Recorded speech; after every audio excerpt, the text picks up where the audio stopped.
అందరికీ నమస్కారం. ముందుగా మీ అందరికీ మరలా ఈ సంవత్సరంలో కలుస్తామో లేదో ముందస్తు నూతన సంవత్సర శుభాకాంక్షలు.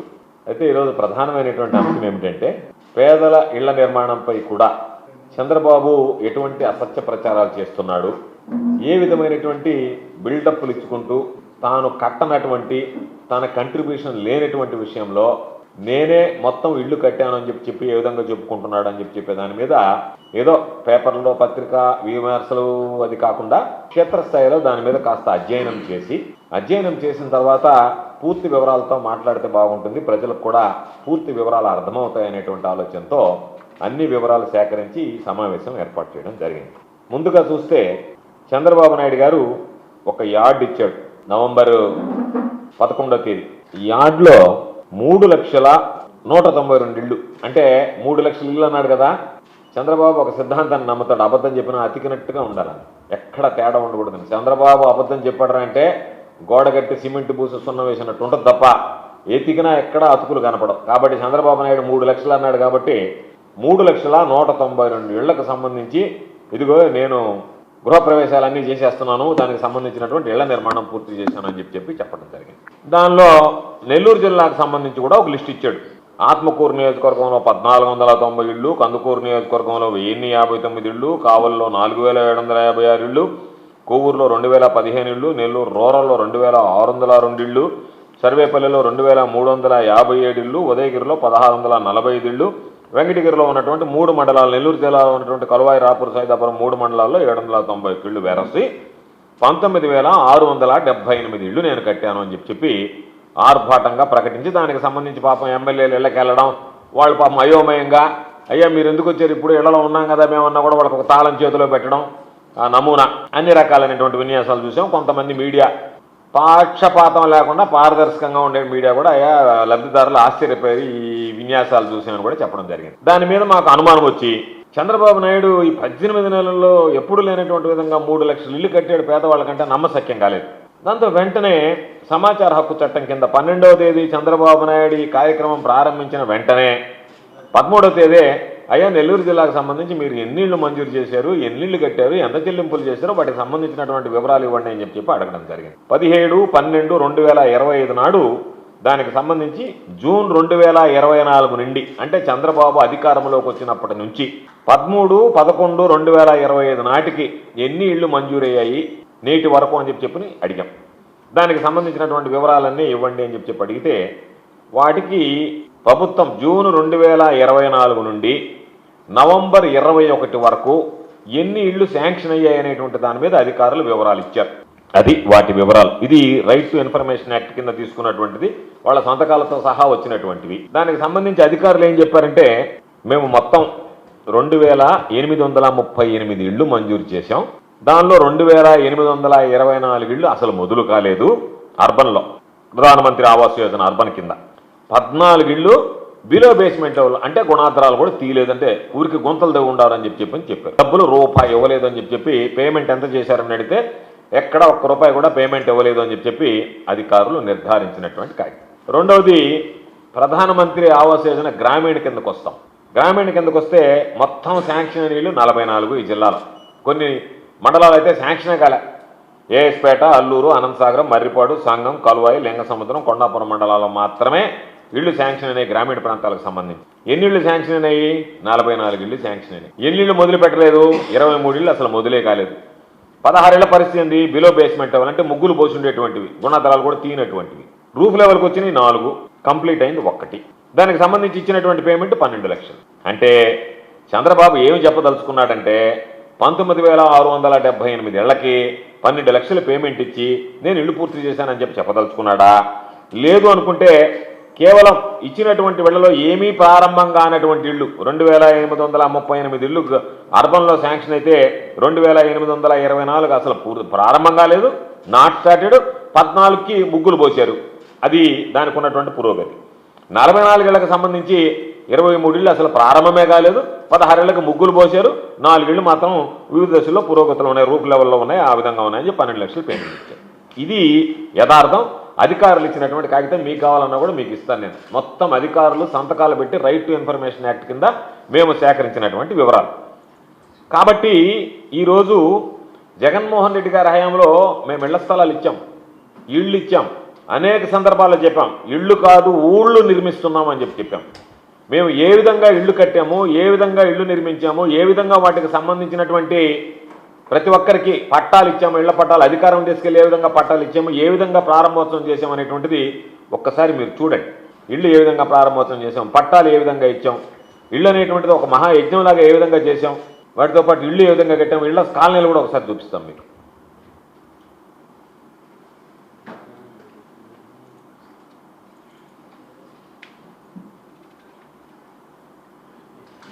గృహప్రవేశాలు ఏ విధంగా చేసాం, గృహప్రవేశాలు ఏ విధంగా చేయించాం, ఆ రోజు మేము చేయించినటువంటి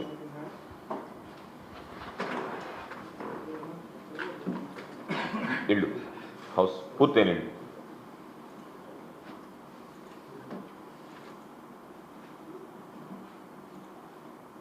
ఇళ్ళు ఏ విధంగా కట్టారు, ఏ విధంగా ఇళ్లలో నివాసాలు ఉండాలి అనేటువంటి దాని మీద ఇప్పుడు ఉన్నటువంటి ఇళ్ళు, వాస్తవ ఇళ్ళు నిర్మాణం ఏ విధంగా ఒక నిమిషం వెనక్కి పోయినాను, ఇంకా వెనకరా. కాలనీలు నిర్మిస్తే ఒక్క నిమిషం అక్కడ నిర్మిస్తే ఇళ్ళు ఆ విధంగా పూర్తి అయితే అదే జగనన్న ప్రభుత్వం కనుక మరలా తిరిగి వచ్చి ఉంటే ఆ రోడ్లకు సంబంధించి కూడా ఎక్కడ ఇబ్బంది లేకుండా సిమెంట్ రోడ్లు, సైడ్ డ్రైన్లు వేయగలిగి ఉండేటవాళ్ళం. ఈరోజు ఎక్కడ పడినటువంటి వాళ్ళు కనీసం మౌలిక సదుపాయాలు లేకుండా వాళ్ళని పాపం గాలికి వదిలేసినటువంటి పరిస్థితి. నెక్స్ట్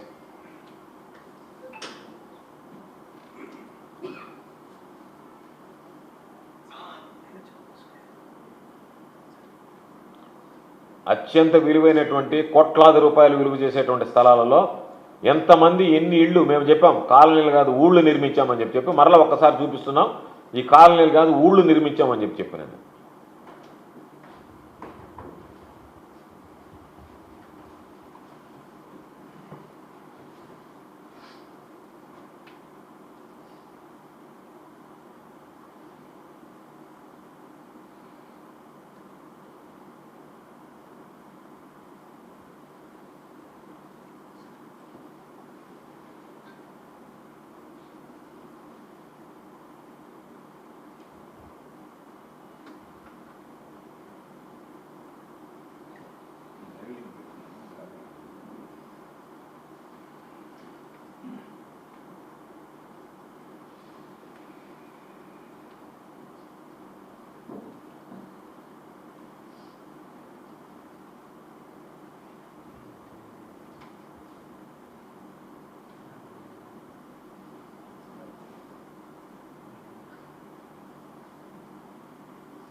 ఈ విధంగా ఒక్కసారి మీరు చూస్తే ఎన్ని ఇళ్ళు పేదలకు సంబంధించినటువంటి ఇళ్ల స్థలాలు ఇచ్చి ఇళ్ళు నిర్మించాం అనేటువంటిది ప్రత్యక్షంగా ఈరోజు ఉన్నటువంటి వాస్తవమైనటువంటి దృశ్యాలు. అందుకే అనేక సందర్భాల్లో చెప్పాం, కోట్లాది రూపాయలైనటువంటి విలువైనటువంటి భూముల్ని పేదలకు ఇచ్చాం, వాటిలో కష్టపడి ఇళ్ళు నిర్మించి ఇవ్వాలనేటువంటి లక్ష్యంతో పనిచేశాం, చిత్తశుద్ధితో ఇళ్ల నిర్మాణం పూర్తి చేశాం, దగ్గర ఉండి గృహప్రవేశాలు చేయించాం. ఇది మా బాధ్యతగా భావించాం. జగన్మోహన్ రెడ్డి గారు 20 లక్షల ఇళ్ళు కడతానని చెప్పినటువంటి మాట కట్టుబడి ఎన్ని రకాలైనటువంటి కష్టాలు పడ్డా సరే ఇళ్ల నిర్మాణంలో ఎక్కడ కూడా ఇళ్ల స్థలాలు ఇవ్వడం, ఇళ్ల నిర్మాణం ఇవ్వడం శాచ్యురేషన్ బేసిస్లో ఎన్నడూ జరగనటువంటి పరిస్థితి. ఆ స్థాయిలో కట్టిన తర్వాత మీరు బహుశా ప్రజలకు గుర్తుంది, మీ అందరికీ గుర్తుందో లేదో, చంద్రబాబు అధికారంలోకి రాగానే ఇంటికి 4 లక్షలు ఇస్తానని చెప్పాడు. గుర్తుండి ఉంటుంది అనుకుంటా. పేదలకైతే పాపం చాలా సంబరపడ్డారు. 4 లక్షల రూపాయలు ఇస్తున్నాడు చంద్రబాబు, మేము ఇల్లు కట్టుకుంటాము అని చెప్పి. కొద్ది రోజులు దాటిన తర్వాత అర్బన్లోనే 4 లక్షలు, గ్రామీణంలో ఎంతవరకు ఇవ్వాలనేటువంటి మేము నిర్ణయం తీసుకుంటామని చెప్పి నాలుగు మడత పెట్టాడు. మళ్ళీ పాట ఉంది, ఏదో సినిమా నాకు తెలియదు, ఇంత అన్నాడు అంత అన్నాడే గంగరాజు ముంతమావిడి పొండు అన్నాడే అన్నట్టుగా. ఇప్పుడు ఏమనాలంటే ఇంత అన్నాడు అంత అన్నాడే చంద్రబాబు, మాయ మాటలు చెప్పి మోసపోయాడు, మాయలతో మోసం చేస్తాడే అని చెప్పి మాట్లాడుకోవాల్సి చంద్రబాబుని పాడుకోవాల్సినటువంటి పాట పాపం పేదలకు సంబంధించి ఇల్లు కట్టాల్సినటువంటి వాడు. కట్టనీయకుండా నేను 4 లక్షలు ఇస్తా, అంత ఇస్తాను, ఇంత ఇస్తానని చెప్పి తీరా లాస్ట్కి వచ్చేటప్పటికి ఏంది, మేము 5 సంవత్సరాలు 6.5 సంవత్సరం క్రితం ఏదైతే జగన్మోహన్ రెడ్డి గారు 1,80,000 ఇచ్చాడో ఆ 1,80,000 ఈరోజు కూలీలు పెరిగాయి, రేట్లు పెరిగాయి, సిమెంటు స్టీలు పెరిగింది, అయినా కూడా రేటు పెంచకుండా అదే రేటు ఆ రోజు జగన్మోహన్ రెడ్డి గారి హయాంలో వచ్చినటువంటి రేటును మాత్రమే ఈరోజు కొనసాగించేటువంటి పరిస్థితి ఏర్పడింది. దానికి సంబంధించి అర్బన్లో 2.5 లక్ష, 4 లక్షలు అని చెప్పి 2.5, రూరల్లో 2.5 లక్ష, 4 లక్షలు అని చెప్పి తర్వాత 2.5 అని చెప్పి ఇప్పుడు 1,80,000. కానీ గతంలో జగన్మోహన్ రెడ్డి గారు ముఖ్యమంత్రిగా ఉన్నప్పుడు దాదాపుగా నెల్లూరు జిల్లాను మొత్తం నోడాలో చేర్చాం, అర్బన్ కింద ఇచ్చాం.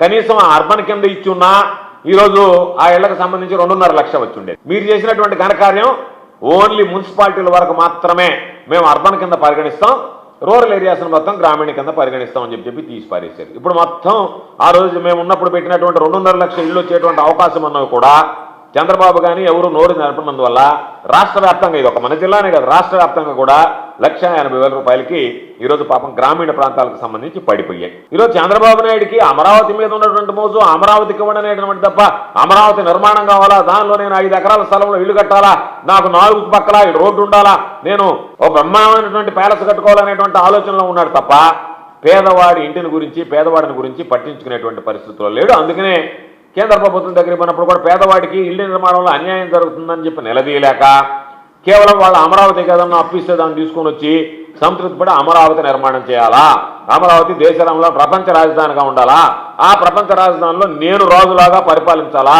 నాకు ఒక రాజమహల్ లాగా ప్యాలెస్ ఉండాలా అనేటువంటి ఆలోచన చేస్తున్నాడు తప్ప పాపం చెట్ల కింద ఉండి వానకు తడుస్తూ ఎండకు ఎండు ఉండేటువంటి వాడికి ఒక గూడు కల్పించాలి పేదవాడికి అనేటువంటి ఆలోచన పూర్తిగా మర్చిపోయినటువంటి పరిస్థితి. ఓ మాట చెప్పాడు, నేను ఇవ్వలేకపోయాను, ఎస్టీలకి 70,000 అదనంగా ఇస్తా, ఎస్సీ బీసీలకి 50,000 అదనంగా ఇస్తానని చెప్పాడు. ఆ రోజు ఏదో మిగిలిపోయినటువంటి డబ్బులు ల్యాబ్స్ అయిపోతాయని తలా 5,000 10,000 కొట్టారు. ఈ రోజు ఈ ప్రభుత్వం వచ్చిన తర్వాత ఎస్టీలకు కానీ ఎస్సీలకు కానీ బీసీలకు కానీ నువ్వు అదనంగా ఇస్తానని చెప్పినటువంటి డబ్బులో మొదట మిగిలిపోయి ల్యాబ్స్ అయిపోతున్నాయని చెప్పి మార్చిలో కొట్టినటువంటి డబ్బు 5,000 10,000 కాకుండా ఈ రోజు పెట్టినటువంటి బిల్లులకు ₹1 చెల్లించేటువంటి పరిస్థితిలో లేడు.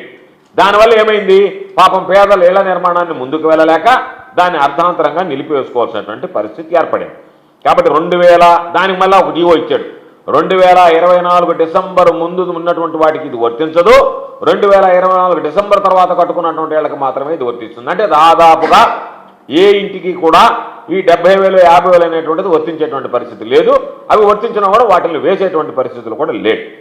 ఈ మొత్తం ఎపిసోడ్ మీద చూస్తే ఎక్కడన్నా చంద్రబాబు నాయుడు ఆలోచన కానీ పాలకుల ఆలోచన ఏ విధంగా ఉంది అంటే అధికారుల మీద నెపం నెట్టడం, జిల్లా కలెక్టర్ల మీద నెపం నెట్టడం, హౌసింగ్ వాళ్ళ మీద నెపం నెట్టడం, వాళ్ళ మీద కక్ష సాధింపులకు పాల్పడడం తప్ప, వాళ్ళని ఇబ్బందులు పెట్టడం తప్ప ఎక్కడన్నా చిత్తశుద్ధితో చంద్రబాబు నాయుడు అనేటువంటి వ్యక్తి ఇళ్ల నిర్మాణంలో పనిచేశాడా? 3,192,000 ఇళ్ళు నేను ఇచ్చాను అని చెప్తున్నావు. అదేవిధంగా నెల్లూరు జిల్లాకు సంబంధించి 19,678 ఇళ్ళు అన్నారు. మోడల్ పాపం కీలు తయారు చేశారు పెద్ద పెద్దవి, అవి చేసుకెళ్ళి ఇళ్ల ముందు నిలబడి ఇచ్చారు. అవి ఏం చేసుకోవాలో ఆ ఇళ్ళ వాళ్ళకి అర్థం కాలే. కొంతమంది అయితే చెప్పారు, అయ్యా మేము ఇంట్లో చేరు 6 నెలలు అయింది, మేము ఇంట్లో చేరు సంవత్సరం అయింది, ఈ రోజు ఏదో మా ఎమ్మెల్యే వచ్చి అందరిని ఫోటోగ్రాఫర్ తీసుకొచ్చి ఇది ఇచ్చాడు, ఏం చేయాలో తెలుసుకోవడం లేదని చెప్పిన ఆ తాళం ఏం చేసుకోవాలో అర్థం కాలే. పాపం ఎప్పుడో ఉన్నటువంటి ఇంటికి తీసుకొచ్చి ఒక తాళం ఇంటి ముందు ఇచ్చి మేము వీళ్ళన్నీ పూర్తి చేశామని చెప్పి ఎంత నీచమైనటువంటి పరిస్థితిలో ఉన్నామంటే జగన్మోహన్ రెడ్డి గారు చేసినటువంటి అభివృద్ధిని నీకు అభివృద్ధి చేతగాక ఇళ్ల నిర్మాణాన్ని గురించి ఆలోచన లేక దానికి ముందుకు వెళ్ళలేక నిధులు ఇవ్వలేక పేదవాడిని గురించి ఆలోచన చేయలేక జగన్మోహన్ రెడ్డి గారు పేదవాడిని గురించి ఆలోచన చేసి ఇళ్ళు ఇస్తే ఆ ఇళ్ళు నీ ఖాతాలు వేసుకునేటువంటి నీచ స్థితికి ఒక ముఖ్యమంత్రి స్థాయి వ్యక్తి దిగజారిపోతాడా? అంటే ముఖ్యమంత్రి దగ్గర వచ్చినటువంటి ఆదేశాలతోనే కదా కింద స్థాయి వాళ్ళు కాకిలెక్కలు కట్టి ఇన్ని ఇళ్ళు అన్ని ఇళ్ళు అని చెప్పి మళ్ళా మార్చిలో 5 లక్షల ఇళ్ళు అంట. కొంత ఇళ్ళు పూర్తయ్యాయి, కొన్ని పూర్తి దశలో ఉన్నాయి. వాటికి ఏదన్నా 5,000 10,000 బిల్లు పెండింగ్ ఉంటే 5,000 10,000 బిల్లు నువ్వు వేసి నేను ఇల్లు కట్టాను మొత్తం ₹1,80,000 నేనే ఇల్లు కట్టానని నువ్వు ప్రచారం చేసుకుంటావా? దానికి సంబంధించినటువంటి యాడ్స్ ఇచ్చుకుంటావా? ఎక్కడన్నా ఇటువంటిది ఉందా? ఈరోజు దీనికి సంబంధించినటువంటి దాంట్లో దుర్వినియోగం, కొంత సిమెంట్ స్టీలు దుర్వినియోగం అయిందని చెప్పి గత వైఎస్ఆర్ కాంగ్రెస్ పార్టీ ప్రభుత్వాలను మాట్లాడడం మొదలుపెట్టారు. కూటమి ప్రభుత్వంలో కూడా ఈరోజు పొంకాలకు వార్తలు వస్తున్నాయి. ఎక్కడన్నా ఒక అవినీతి అధికారి అనేటువంటి వాడు ఉంటే వాడు పొరపాటు చేస్తే దాని మీద విచారించండి, దాని మీద చర్యలు తీసుకోండి, ఏమీ ఇబ్బంది లేదు. మీరు మాట్లాడితే జగన్మోహన్ రెడ్డి గారు ఇళ్ల స్థలాలు ఇచ్చారు, పేదలు జగన్మోహన్ రెడ్డి గారి పుణ్యాన మనకి ₹1,00,000 విలువైనటువంటి ఇళ్ల స్థలాలు వచ్చాయి, జగన్మోహన్ రెడ్డి గారి పుణ్యాన్ని ఇల్లు కట్టుకున్నాం, ఆ పేరు జగన్మోహన్ రెడ్డి గారికి రాకూడదు, అందుకని జగన్మోహన్ రెడ్డి గారి పాలన మీద ఒక మరకేయాలా, దానికి సంబంధించినటువంటి దాంట్లో నేను ఇల్లు కట్టా, గతంలో అవినీతి జరిగింది, ఇదిగో నేను చేసినటువంటి అభివృద్ధి అని చెప్పి లేని అవినీతిని సృష్టిస్తూ జగన్మోహన్ రెడ్డి గారు చేసినటువంటి అభివృద్ధిని నీ ఖాతాలో వేసుకోవడం అంటే అంతకన్నా సిగ్గు చేయడం అనేటువంటివి ఉండదు. చూడండి, ఎక్కడన్నా పొరపాటు జరిగింది విచారణ జరిపించండి, చర్యలు చేపట్టండి. మీ చందన స్వర్ణ మందిర్లో సంక్రాంతి స్వర్ణ సంబరాలు. 5,000 రూపాయల బంగారు ఆభరణాల కొనుగోలుపై ఒక గిఫ్ట్ కూపన్ పొందండి. ఒకే కూపన్ పై డైలీ డ్రా లేదా వీక్లీ డ్రా లేదా బంపర్ డ్రా గెలుచుకునే అరుదైన అవకాశం. బంగారు ఆభరణాల తరుగు VA పై 25% ఫ్లాట్ తగ్గింపు. డైమండ్ ఆభరణాల డైమండ్ ధరపై 20% ఆఫ్. సిల్వర్ రెగ్యులర్ ఆర్టికల్స్ పై తరుగులేదు, మజూరీ లేదు. పొదుపే బంగారమాయరా. చందన స్వర్ణ మందిర్ మీకందిస్తున్న 2 బంగారు పొదుపు పథకాలు. ధన ఉత్సవ్, స్వర్ణ Utsav. Flexi advance purchase plan లో చేరండి. బంగారు ఆభరణాలపై 18% వరకు తరుగులేదు. చందన స్వర్ణ Mandir, area hospital road, Adoni మరియు ఆర్టీసీ బస్టాండ్ ప్రక్కన GNT రోడ్, సుళూరుపేట.